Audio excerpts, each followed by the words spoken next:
So let's see. Still have to do the ship. Still have to do facade.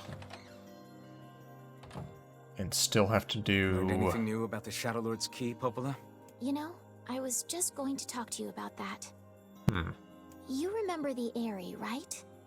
That depressing shell of a village? Not so much anymore, it sounds like. I just got this letter from the village chief. Oh, right. And we also have to completely obliterate the Eyrie. I thought that... Sacrifice. Isn't that the name of one of the key fragments? That's right. Yeah, that's where I've been trading notes Emil with goes leaders from insane. every town in the land. You're amazing, Popola. This entire affair strikes me as a bit too convenient. I'm afraid Grimoire Weiss is correct. What do you mean? The Eyrie has been shut off from the world for years, and now they've not only opened trade routes, but they freely exchange information about the Shadow Lord. I agree. It seems rather unnatural. You're overthinking it. Besides, I don't care if it's dangerous. I won't get Yona back. There are shades there. Oh dear. Well, if that, try speaking with the chief when you get there. Yep. I know how this goes. Got all the fake people.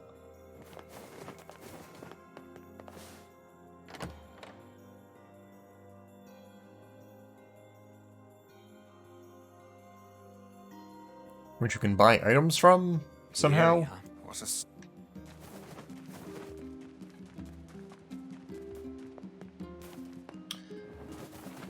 Hopefully by me just kind of like quickly doing the main story, I don't miss out on any weapons, because I need all the weapons, I believe. I cannot fathom that village setting up a mercantile. They must have truly opened their minds. Yeah, I have my doubts. Aren't Yeah, you glad so- to be going back home, Kaine? Home? The place is a shithole. Ooh, the village. It's home to so many terrible little memories, isn't it, Kaine? Shut up, shut up, shut up!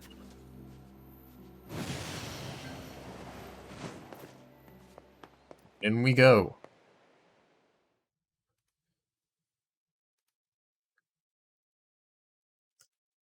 We do not desire. Oh, this is new. We do not desire needless conflict. If we can continue to live with humans, Then we can continue to live peacefully. But that young man will come. Yes, the young man will come. He will kill us all. Women and children included. what should we do? What can we do?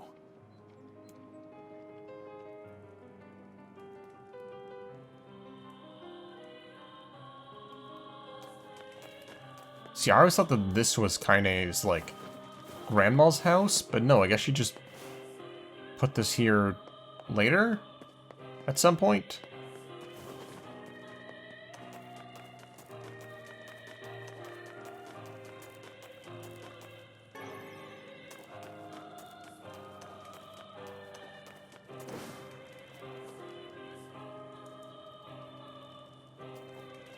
So one second, I'm gonna check my weapons real quick.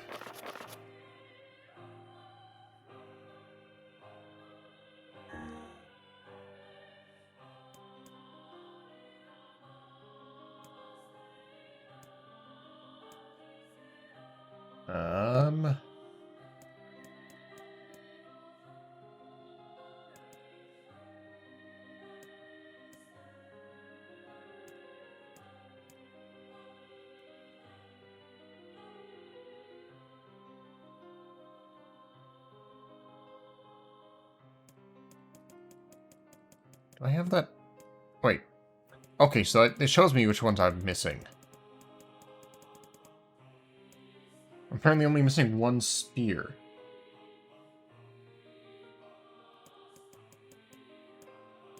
Which...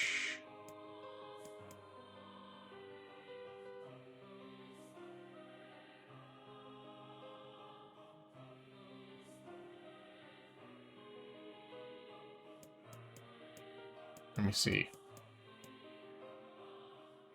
Transients, Devil Queen,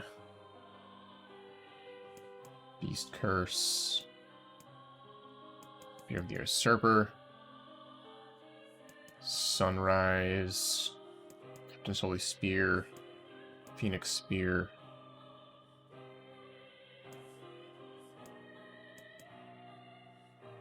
Is this a DLC one? No.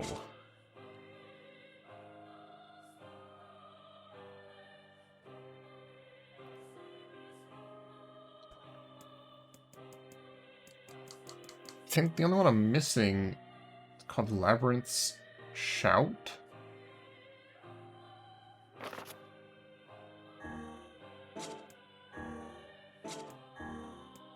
Did I complete the quest for this already?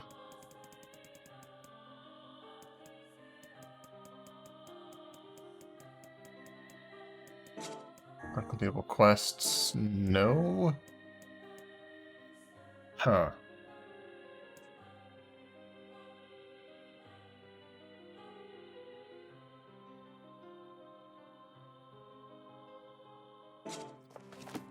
Okay, I think that has to come later. Sorry to kind of stop things up a little bit, but keep on the lookout for that quest. 'Cause I think that's the only one that I'm missing. Unless I just didn't see it in my inventory.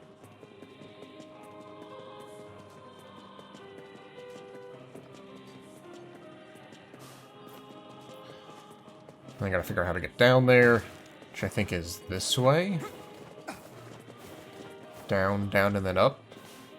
No, just down, then up.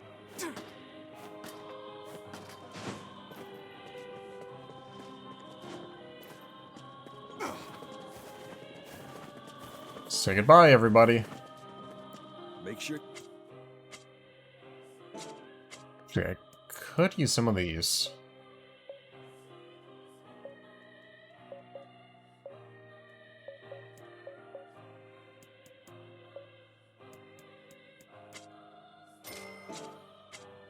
Come back. Are you a weapons merchant? My weapon. Nothing. Thanks. You're welcome. Why not? I hope you grow some. Alright, yep. I don't. Talk to everybody. Make sure. Come back. Talk to you. No. Welcome. Come back.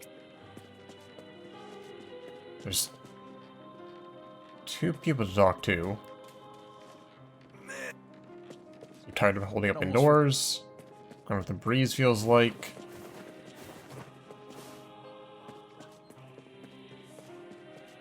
How do I trigger this? I'd almost... Oh, I've talked to the chieftain, don't I? Crap.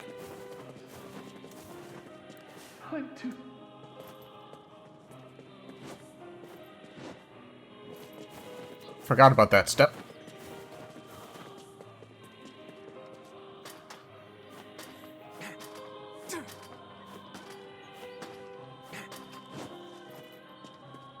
Which I think requires me to go up. Even more ladders.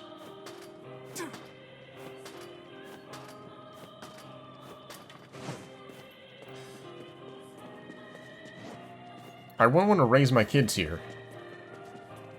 Not because there's so many bullies, but because there's no, guardrails anywhere.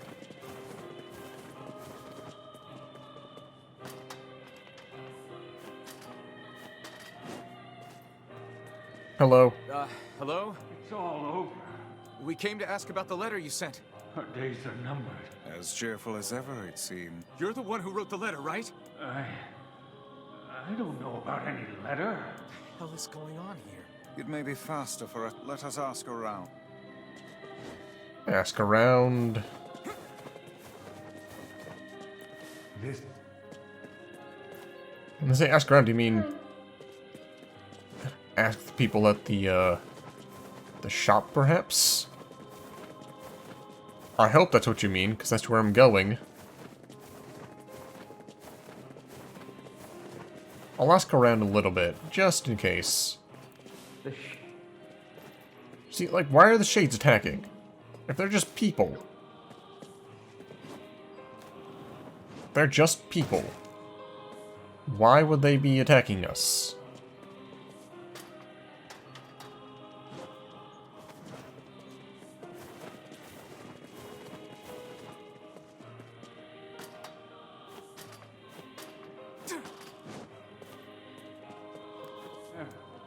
Everyone will perish, yada yada. No trust. You don't know me. Unless you're a remnant from the past timeline. Okay, no. He's got the quest now. Talk to you. A letter, huh? So, I've heard the room. Indeed. Everyone.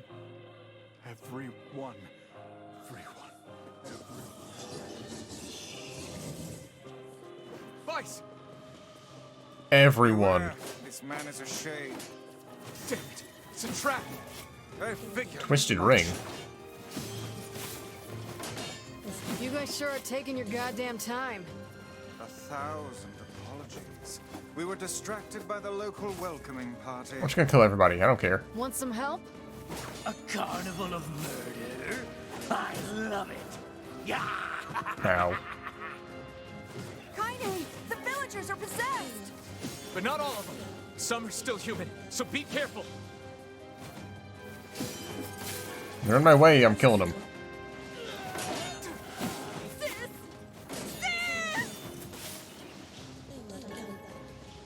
What is this twisted ring I keep getting?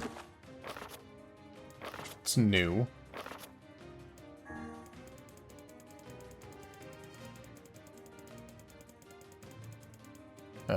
Did I just pass it? No.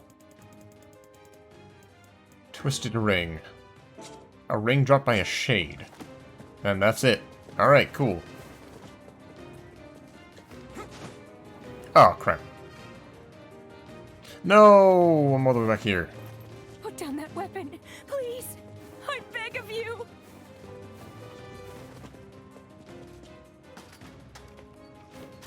And then here's where Kaine kills a girl and her son?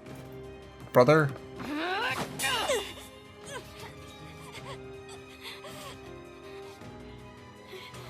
Get out of here! No way! I'm not gonna abandon my own sister! Kaine, what's going on? Don't be fooled by this lady. She's a shade. Oh yeah, wait, so... some of these people can also get turned into shades, yes? No! Or just possessed? So the shades were only... you know... People are the monsters here! Stay back, kid. Your sister is one of them now. I don't care what she is! She's my sister, and I love her. Okay, so this is what's confusing. Replicants can be turned into shades. Kaine! But shades are also mostly old humans? It's fuddled.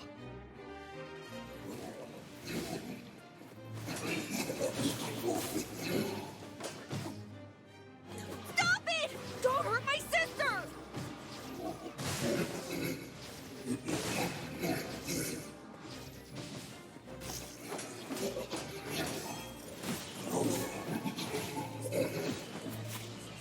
What madness.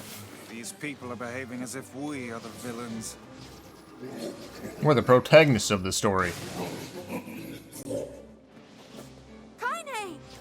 Kill them! Kill them now! No! You've got to stop this! We're trying to save you from the shades! Please, you have to stop! Emil! Villagers are under attack over there. Physical strength plus 25. Oh. Is that a weapon thing?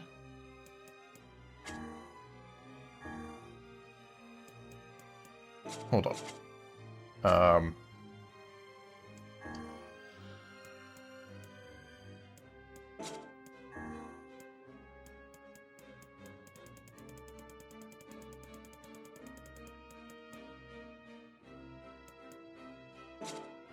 What was that? Was that a martial arts? Yeah.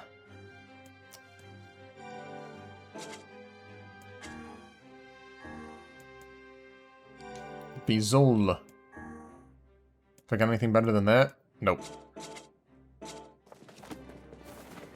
Ow! Oh, that hurts! What are you doing? I just, Oh, look at that, I can. Neat. What could those black swirls be? Let's go find out.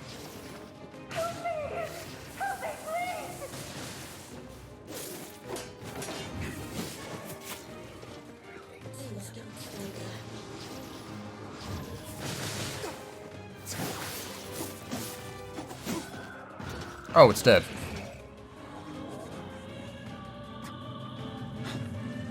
What's happening?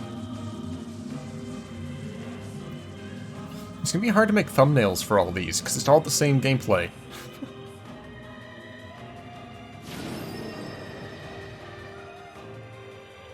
It's like, oh hey, remember that thing? Here it is again.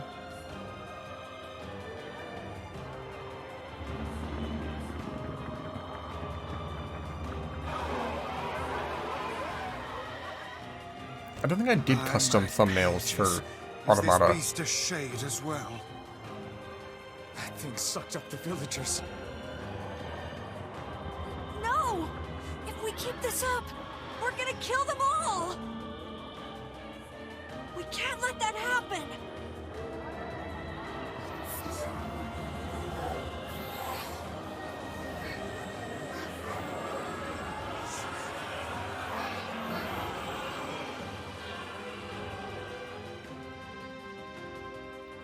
So I think this is a magic-only boss. From within the creature.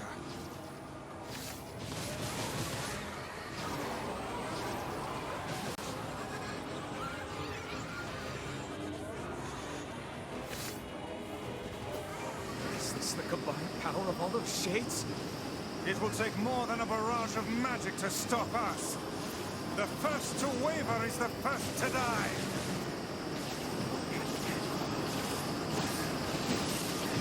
I sense Let's, magic coming from the center of that eye.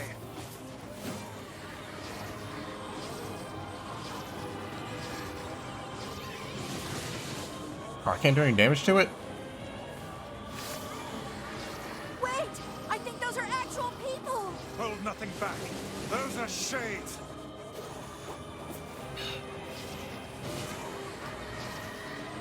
I think I remember this, and it was like kind of confusing. I have to like break a shield The first. surrounding There we go. tentacles appear to deflect magic. Now, There we go. focus your magic on the beast's center.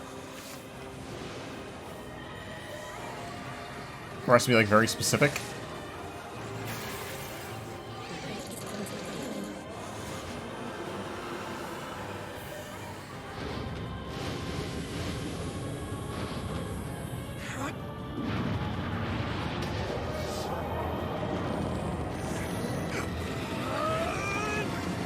Oh, that's right. Pulling back the tentacles. And then Emil uses the super beam that he can't control.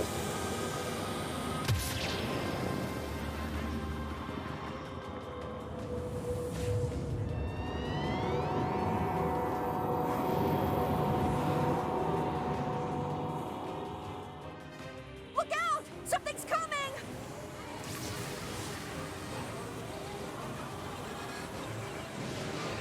Its weak point is located around the back. Try attacking it from above. Yep, I'll go do that. Try to pin it down! Emil! Right? Oh, I wish I could just do that. That'd be great.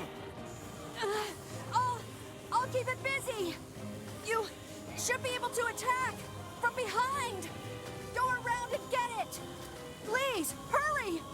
Emil can handle this. We must circle behind the creature at once. I thought I remember going through, like, that one side area first. And that's later? Or no, that was for the giant, other enemy. You must strike it in the eye. There's something else.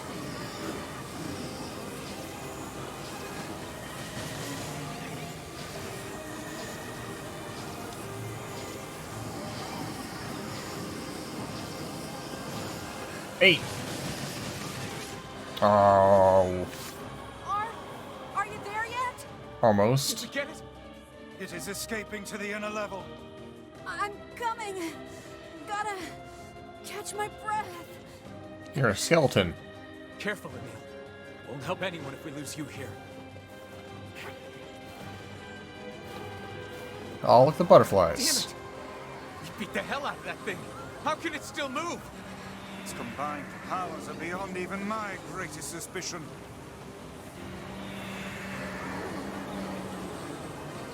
Just shoot in the eyeball. Come on! Help me take it out! I'm on it. I'm doing that.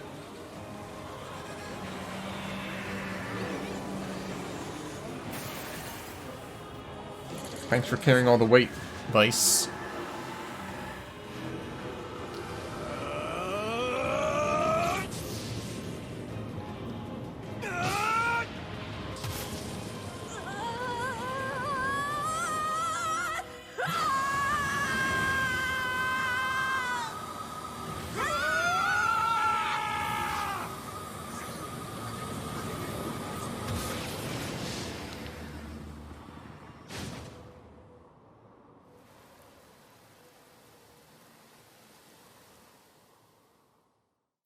Wait.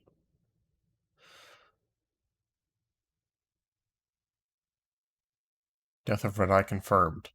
Oh, then right, he just can't control it and goes supernova.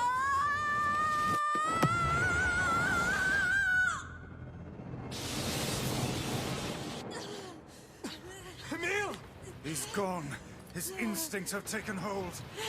The ultimate weapon is being deployed.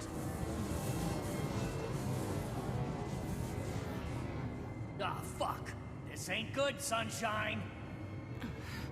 With new dialogue.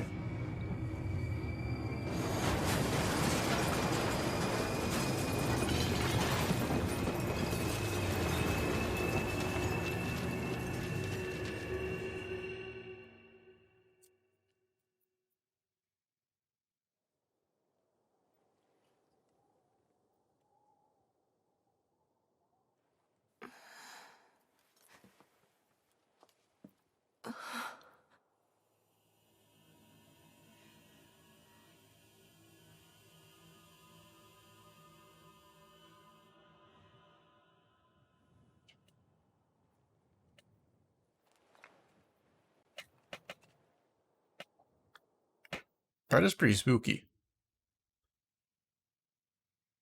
He just, like, turns over and looks at us. Uncontrollable magic. This is new, I believe. Protect the people I love. That was my only thought as I unleashed a magic powerful enough to destroy not only the Shade, but everyone else as well. All of them. So many innocent lives. Destroy. Eviscerate. Crush. Kill. These are the dark impulses that overwrite all other thoughts. There's a being that was created to be a magical weapon. These are my instincts. I mean, it's better to call them our instincts. Wait, Emil's dream? Oh god, is this gonna be an hour of Emil? Oh, what? A klaxon sounds from deep within the bowels of the laboratory. Thick metal shutters drop down, sealing off the room with a series of dull metal thuds. Abort the experiment. Number 6 is out of control. Everyone get out of here now. Get out of here. The researcher's words are abruptly cut off as a massive hand materializes out of the gloom and lifts him high into the air. The researcher begins to scream. He screams and screams, the sound echoing off the walls of the laboratory till the hand squeezes down, coating the room in a crimson hue. The rest of his colleagues stand in silence, mouths open, unable to process what they have just seen. Then a female scientist takes a step back and lets fly with a heartbreaking wail. But this is a terrible mistake. The sound of her cry suddenly brings forth a monster in all its terrible glory. Its body is a bloated corpse, its head a grinning skull. It is massive, many times the size of a human. The head lolls from side to side as it tromps about the room on all fours, bringing to mind the wild maneuverings of some wretched starving beast. This creature, the Thing, is experimental weapon number 6, so known as Halua. Oh no, please stop! Oh god, save us! Save me! I don't want to die! One by one, the mad cries of the researchers are silenced. Number 6 understands their petitions, it pays them no heed, instead continuing its rampage of destruction and slaughter, the focus that borders on obsession. After an eternity, the screaming stops. The alarms fall silent. And only then does the creature make a sound, howling out with an unfathomable roar that echoes up and down the empty halls of the blood-soaked laboratory. It's a sound that curses all those who had dared to bring such evil into the world, and yet one that also seems to be pleading for help.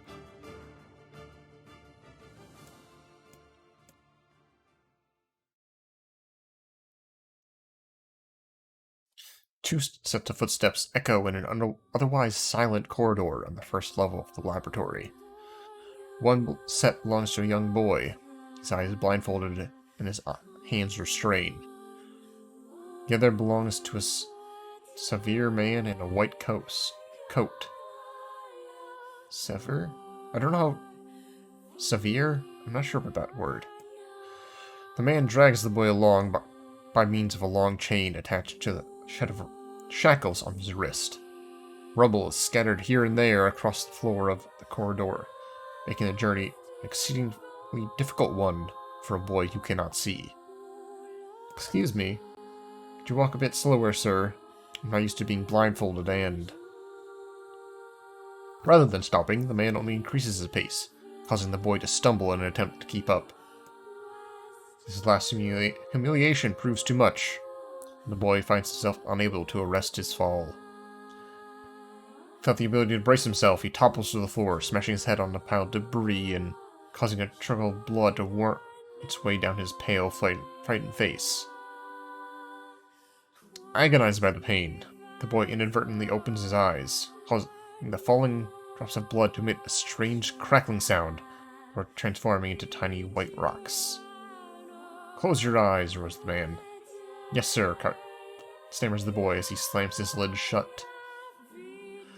He hadn't realized that blindfold had slipped during the fall, but now he keeps his eyes squeezed shut so tightly that the sparkles appear against the black in his vision. The boy is Emil, also known as Number 7. He's a magical weapon whose eyes are capable of turning to stone anything that falls under their gaze. Don't look at me. Never look at me. Sorry, sir. I'm looking at the ground now. If you just hand me the blind... Instead of waiting for him to finish, the man extends one foot, presses Emil's face to the floor, heavy black boot. You're hurting me. I told you to keep your eyes and your mouth shut, so do it. The man knows this boy, the weapon, could wipe him out with a single glance, yet subduing him in this way gives him a sense of relief. Making certain the boy is sufficiently cowed, the man leans down, retrieves the blindfold, and knots it tightly around the boy's quivering head. Right then, on your feet, let's move. Emil staggers to his feet, trying to ignore the red liquid oozing down his face. The blood doesn't matter. Pain doesn't matter. All that matters is finishing the job that they had set out for him to do. The second level laboratory is even worse shape than the first. The environs are littered with rubble and rock, making the thought of a decent foothold laughable. When the man's eyes linger on a section of rubble stained a deep red, he has a sudden image of warm, gooey brownies slathered in strawberry sauce. His stomach lurches at the thought, but when he attempts to avert his eyes, they land on the remains of a human being rendered into what could only be described as paste. The man blinks. His mind goes strangely blank before attempting to determine exactly how many humans had to be sacrificed to create the scattered piles of flesh around him. After a moment, his thoughts simply cease altogether, as if his mind realizes that trying to put such a thing into form is folly. "You can go the rest of the way on your own," says the man in a voice much weaker than he wishes it to be. "I mean, what does it matter? You're not even human, you're a monster." With this, the man spins around and dashes back down the hall. Helpless Emil simply listens as the footsteps of his erstwhile captor fade into the distance. Emil finds himself alone in a room with the stench of death and blood. For a moment, he considers opening his eyes, but the thought of the horrors that await him quickly squashed this plan. Instead, he stands still and listens intently. Eventually, a far-off sound reaches his ears. That's the howl I heard before. Emil resumes walking, using the sound of the distant voice to guide him, almost as if it was calling him home. By the time Emil reaches the third level, he's moving on memory, which is sound. His hands and face are covered in fresh wounds from numerous falls, but each time he thinks about giving up, his mind returns to his sister. We studied together, we ate cookies together, we cried together, we laughed together. Sometimes I was the only one who got yelled at. That's why I was never lonely. Our being together allowed me to stay strong. For Emil, his sister was all he had to live for, so holding that feeling close to his chest, he presses on, one slow step after the other. Finally, Emil finds himself drawing close to a certain experimental chamber in the deepest part of the laboratory. The howl is very close now, and as he touches the switch that controls the door, he thinks about his mission. Number 6 is the ultimate weapon.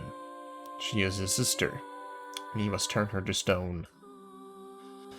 The door slowly opens, revealing the massive interior of the experimentation chamber. After a few steps, Emil removes his blindfold and slowly opens his eyes. His sister lurks before him, but looks nothing like the girl he once knew. Instead, he sees a savage beast crawling about on all fours, the shredded remains of researchers. As the thing that had been his sister stops and tilts his head to Emil's direction, he focuses his gaze on it. A series of soft crunching sounds emerge from the creature as his magic does its terrible work. First the fingers, then the hands, arms, legs, head. And what little color the beast once had fades to a dull ashen gray. And yet somehow, it summons what strength remains and pulls itself towards Emil, one slow, lumbering effort at a time. Wailing, the massive monstrosity closes in. Is she worried about me? Or is she coming to kill me? Emil feels prepared to accept either outcome. After all, this was his older sister, the person he loved more than anyone else in the world. Halua, The moment Emil speaks, number 6 comes to a sudden halt. Silence descends upon the chamber as the siblings stare at each other. I'm sorry, Halua, but everyone says you're too powerful. They say it's dangerous unless I seal you away. So sorry. Emil watches her body begin to turn to stone once more. Number 6 simply waits in utter, perfect silence. I'm sorry.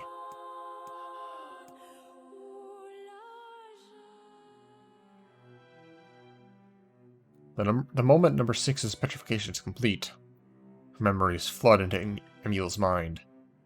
Two of them huddling together in the cold. All alone in the world with no one to protect them. All she wanted was to save her little brother. And yet, that little brother who, in a sense, saved her. The moment the petrification is complete, Emil sinks to his knees. Frozen sister and a little brother, racked with sin. Alone in this cold cage, the two of them weep, single, silent-voiced.